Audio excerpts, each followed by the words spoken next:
Okay, तो चलिए अब हम बात करेंगे किनके बारे में।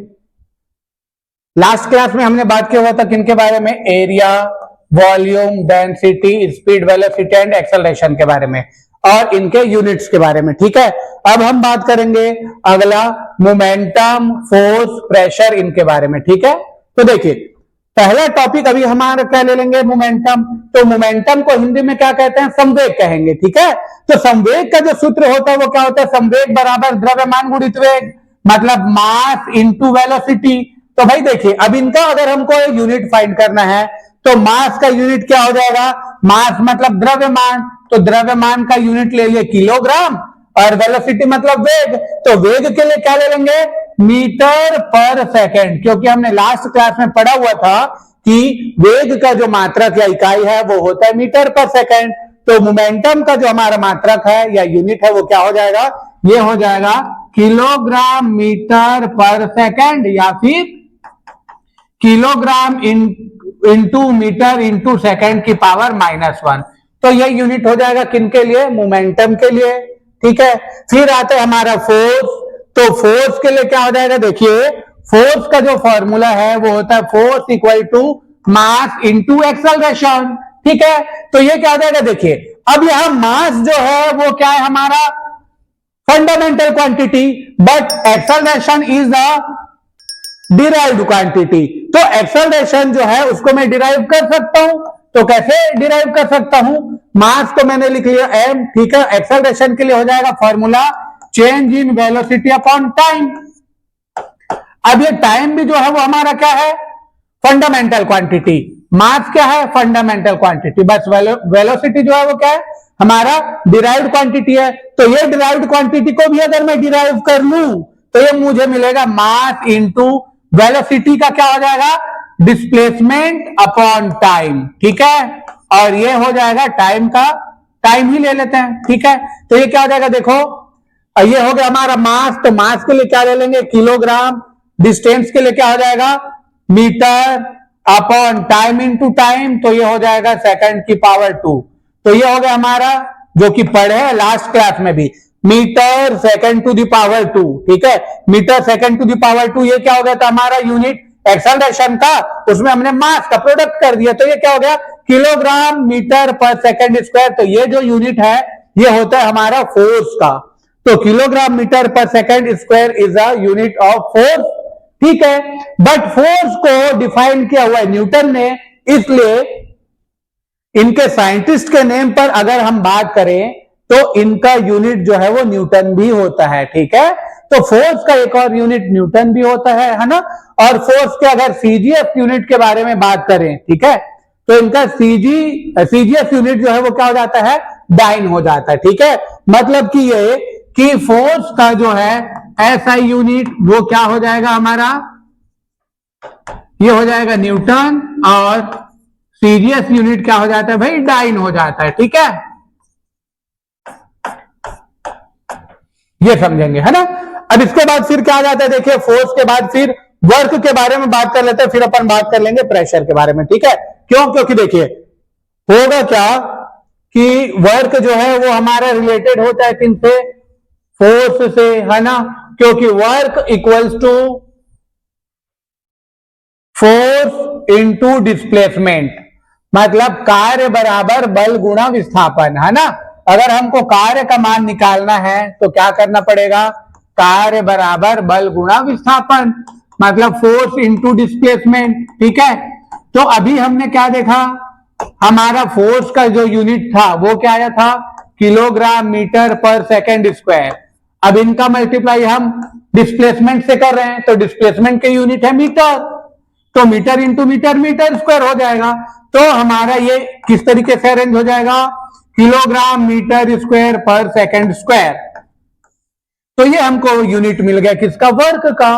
तो किलोग्राम मीटर स्क्वायर, है ना, ये मीटर स्क्वायर है, किलोग्राम मीटर स्क्वायर पर सेकंड स्क्वायर जो है वो वर्क की यूनिट हो गई। ठीक है, यह वर्क को और बताया किसने, जूल ने।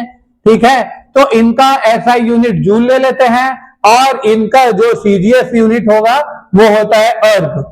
ठीक है, तो वर्क का जो हमारा एसआई यूनिट होगा वो होगा जूल, और सीजीएस यूनिट जो है वो क्या हो जाएगा, अर्ग हो जाएगा। ठीक है, ये हो गया है ना। और फिर हम बात करते हैं किनके बारे में, प्रेशर के बारे में। ठीक है, तो ये प्रेशर क्या हो जाएगा, तो देखिए प्रेशर का फॉर्मूला क्या होता है, तो प्रेशर मतलब दाब। ठीक है, तो दाब क्या हो जाएगा, देखिए दाब का जो सूत्र होता है वो दाब बराबर बल बटे क्षेत्रफल। बल बटे क्या हो जाता है, ये क्षेत्रफल। तो सेम चीज क्या हो जाएगा, देखिए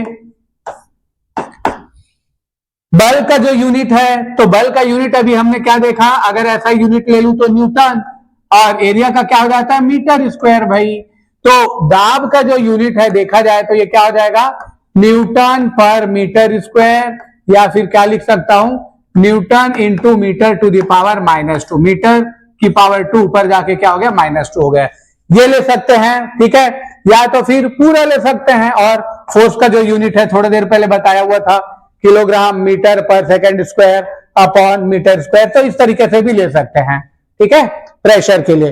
फिर एक आ गया हमारा लास्ट क्या है, पावर। ठीक है, तो बात करेंगे किनके बारे में, पावर के बारे में। ठीक, तो पावर क्या हो जाएगा, देखिए तो कार्य करने की दर को शक्ति कहते हैं।